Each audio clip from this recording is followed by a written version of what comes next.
Assalamualaikum warahmatullahi wabarakatuh. Sobat Hijrah Rasul yang dimuliakan Allah. Semoga kita selalu dalam keadaan sehat walafiat. Amin ya robbal alamin. Kali ini kita akan membahas awal penciptaan yang telah dirangkum dari beberapa sumber. Permulaan penciptaan Nur Muhammad sebelum ada alam semesta dan isinya. Syekh Abdul Qadir Al-Jailani dalam kitabnya Sirul Asror telah menjelaskan bahwa yang pertama kali Allah ciptakan adalah Nur Muhammad dari cahaya suci keindahannya. Ini dinyatakan juga oleh baginda Nabi Muhammad dalam sabdanya, "Mula-mula Allah ciptakan ruhku." Pada awalnya diciptakannya sebagai ruh suci.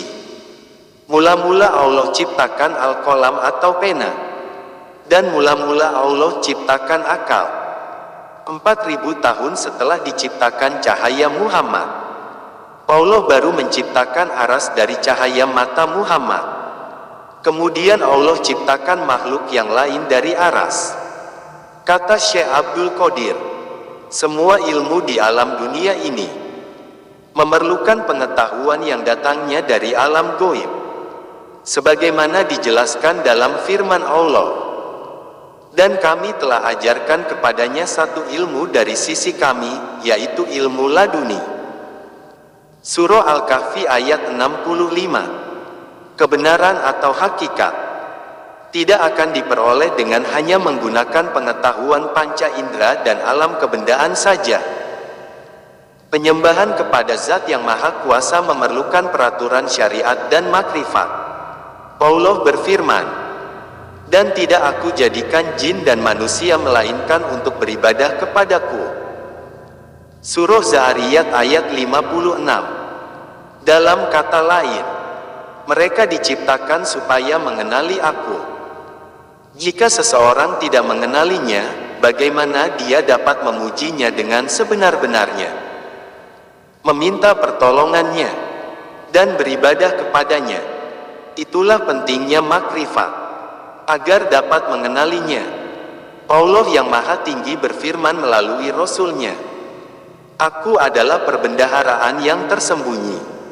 Aku suka dikenali. Lalu aku ciptakan makhluk supaya aku dikenali." Tujuan suci diciptakan manusia ialah supaya mereka mengenali Allah, memperolehi makrifat. Ada dua peringkat makrifat yang suci.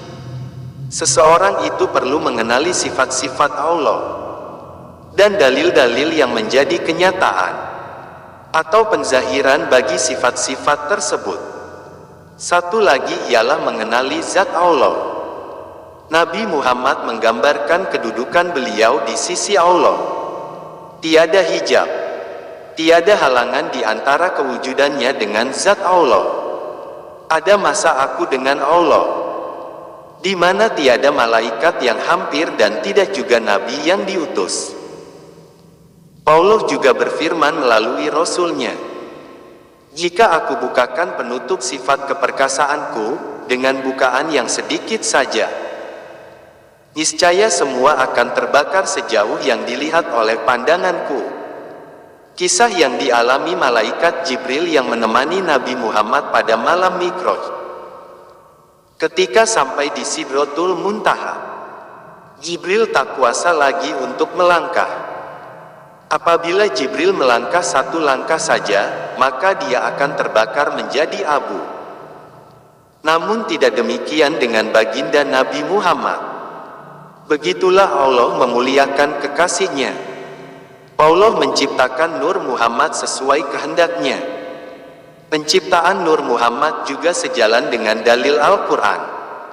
Allah berfirman yang artinya, "Sesungguhnya telah datang kepadamu cahaya atau nur dari Allah dan kitab yang menjelaskan."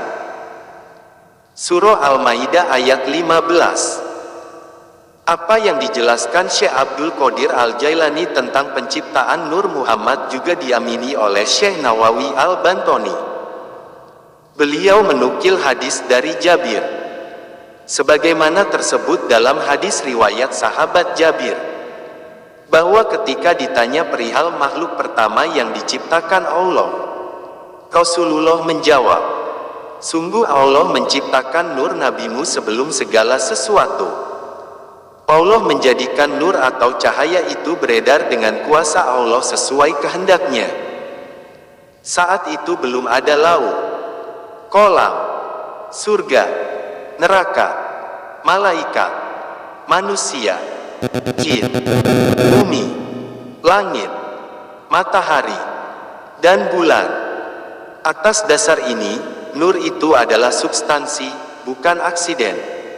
Syekh Nawawi Al-Bantoni: sesungguhnya telah ada pada diri Rasulullah itu suri teladan yang baik bagimu, yaitu bagi orang yang mengharap rahmat Allah dan kedatangan hari kiamat, dan dia banyak menyebut Allah.